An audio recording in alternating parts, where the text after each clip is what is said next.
came to play. They were physical. We had that one stretch where, we got, I thought, pretty decent shots, and 5, 6 possessions in a row we didn't score, and they hit some shots. They were running their stuff. I thought, 2 big plays in the game, with Patrick Steele and Tony Steele at the end of the first half. They were big momentum plays for us. Patrick got off to a really strong start. Could you sense that was coming from him? He's been playing really well, and it was great to see him be aggressive, get out and run. Guys really looking for him. You look at, stats that jump out at you: 25 assists, 4 turns. We're sharing the ball, throwing it ahead, and attacking. You mentioned, what did you think of just 4 turnovers tonight, and the way you were able to handle the ball and move it? Yeah, and the other thing is, that team's putting pressure on the ball. Like, they had quickness, they had speed, they were putting heat on the dribbler. But I thought, our running game was really good tonight. When we did get stops, in particular, we were able to get out and run and find people. And you look at Tony, 6 assists, no turns. Peyton, Aaron, Connor, just everybody was passing it well.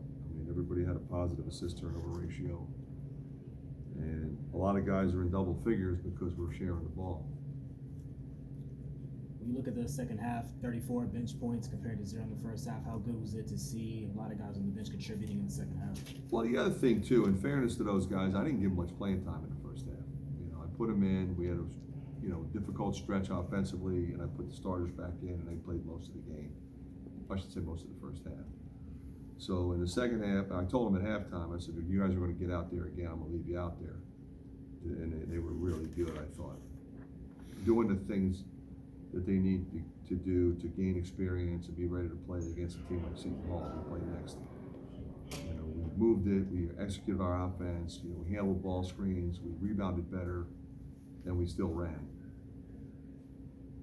About the interior defense, it looks like you guys are altering a lot of shots inside in the first couple games of the year. Yeah, I think obviously Phillip and Chris are really good, with their length. Josh has been giving us quality minutes. Mulvey's getting closer, so that's good to see. Fran, I asked Peyton about being labeled as just a shooter in general by the public, maybe not just inside the locker room, and he talked about how he thinks the majority of his game is disrespected in terms of his passing, his pride in his defense, and his rebounding. I was just wondering how you would assess that. Well, he's always been that way. Whoever labeled him doesn't know anything about the game, hasn't watched him. If you watch him, he does everything. He always has. When he was a sophomore in high school, he was doing everything. Look at the starting lineup, 5 guys with at least 7 shots, a lot of scoring, distribution. How do you feel about how that group has gelled in the first few games of the season? Really well, and obviously we tinkered with different lineups, in the preseason and in the summer. I settled on this group. Ulis and Connor were really close, but both of those guys are great coming off the bench and give us great versatility. Along those same lines, how helpful is it to have Ulis and Connor kind of stabilizing that second group when you have, DeSante and Josh Dix as true freshmen trying to contribute as well? Yeah, those guys are constantly talking to the young kids. They're good players, as you know, both of them.